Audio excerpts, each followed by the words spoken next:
Basral Graitotomo, atlet skateboard Indonesia, menceritakan bagaimana awal mulai menekuni skateboard yang membawanya hingga meraih medali emas SEA Games 2026. Basral bilang ia mulai berlatih dengan papan skateboard yang dibeli seharga Rp50.000.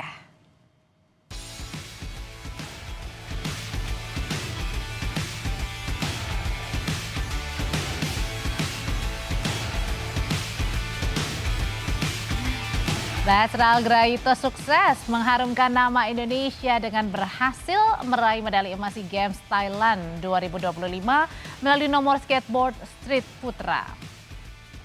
Kesuksesan Basral tidak lepas dari proses panjang pemusatan latihan nasional selama 7 bulan sejak April hingga Desember di Cikarang, Jawa Barat. Basral, saudara, menjalani latihan intensif dengan target tampil maksimal dan menyesuaikan diri dengan karakter track yang tergolong sulit. Ketertarikannya muncul saat menonton olahraga ekstrim di kawasan Manahan.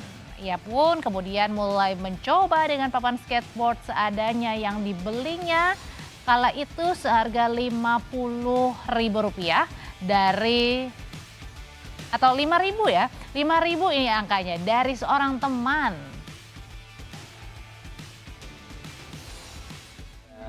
Skateboard juga, lihat skateboard tuh kayak olahraga apa nih, keren aja. Cuman di situ cuma nonton doang. Pas udah kapan tahu kan masuk sekolah, pulang sekolah tuh aku sempet main di rumah temanku. Di situ main ke gudangnya, ada papan skate, cuman ya papan gramet gitulah, nggak proper. Terus aku pengen juga kan, penasaran, terus aku cobain, terus aku tanyain ini dijual nggak, aku gituin.